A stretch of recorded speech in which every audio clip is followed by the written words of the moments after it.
बिस्मिल्लाहिर्रहमानिर्रहीम। Welcome to yummy cooking recipes. आज मैं आप लोगों के साथ नमक पारे बनाने की रेसिपी शेयर करूंगी। हर घर में बच्चों को नमक पारे बहुत पसंद होते हैं, तो अगर आप इस तरीके से बनाएंगे तो बच्चे बहुत शौक से और मज़े से खाएंगे। तो चलिए ये रेसिपी बनाना शुरू करते हैं।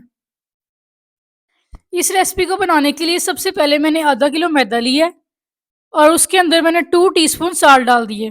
1 टीस्पून इसके अंदर मैं अजवाइन डाल रही हूँ और इसे अच्छी तरह मिक्स करने के बाद अब इसके अंदर मैं हाफ कप ऑयल का डालूंगी और अच्छी तरह से मिक्स कर लूंगी। इतनी अच्छी तरह आटे को मसलना है कि एक एक दाने को अच्छी तरह ऑयल लग जाए। ये देखें, इस तरह आप गुठली बना के चेक करें, अगर बन जाए तो समझें कि आटा हमारा बहुत ही परफेक्ट और अच्छा तैयार होगा। अब हम पानी इसके अंदर डाल रहे हैं और अच्छी तरह आटे को गूंद लेंगे। पानी को एकदम से ज़्यादा नहीं डाल देना, थोड़ा थोड़ा करके इसके अंदर पानी डाल देना है और अच्छी तरह आटे को गूंद लेना है। अब मुझे इसे गूंदते हुए तकरीबन 5 मिनट गुजर चुके हैं और ये देखें, डो हमारी बिल्कुल परफेक्ट तैयार हो गई है। अब इसे मैं तकरीबन 10 मिनट के लिए ऐसे ही पड़ा रहने दूंगी। मुझे अब आटे को रखे हुए तकरीबन 10 मिनट गुजर चुके हैं। जिस जगह पर मैंने नमक पारे के लिए रोटी बनानी है उस जगह पर सबसे पहले मैदा डस्ट करूंगी और फिर आटे के 2 हिस्से बना दूंगी।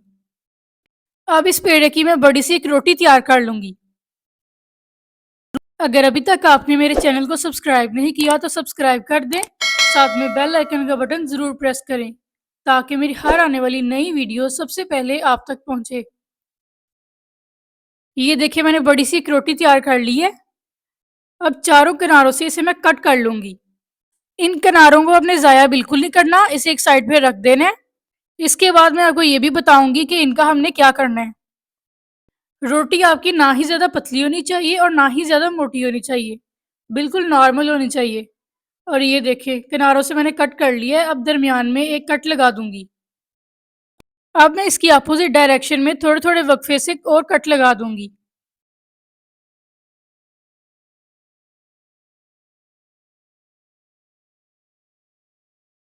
ये देखिए, हर पीस को मैंने अलग अलग कर लिया है। अब इसके अंदर मैं एक छोटा सा कट लगाऊंगी। कट को मिड में लगाना है, ना ही ऊपर ना ही नीचे।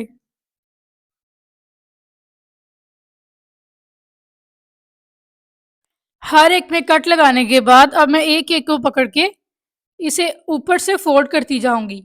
याद रहे, इसे नीचे से फोल्ड नहीं करना, सिर्फ एक ही स्टेप ऊपर से फोल्ड करना है।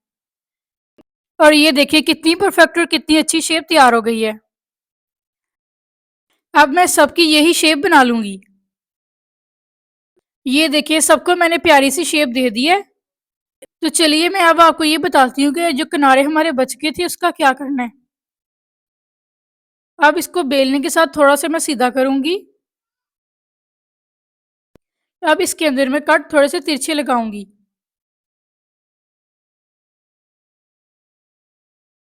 ये देखिए, बाजार वाले नमक पारे हमारे तैयार हो गए हैं। अब मैं ऑयल को अच्छी तरह गर्म कर रही हूँ और एक केक को इसके अंदर डाल दूंगी और सारे अच्छी तरह मैं फ्राई कर लूंगी। जब लगे कि एक साइड से फ्राई हो गए तो फिर हम उसकी साइड चेंज कर देंगे।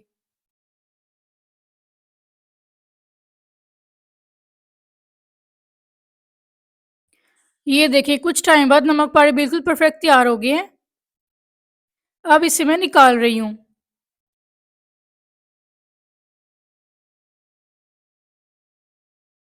अब आपने सारे नमक पारे ऐसे ही फ्राई कर लेने हैं।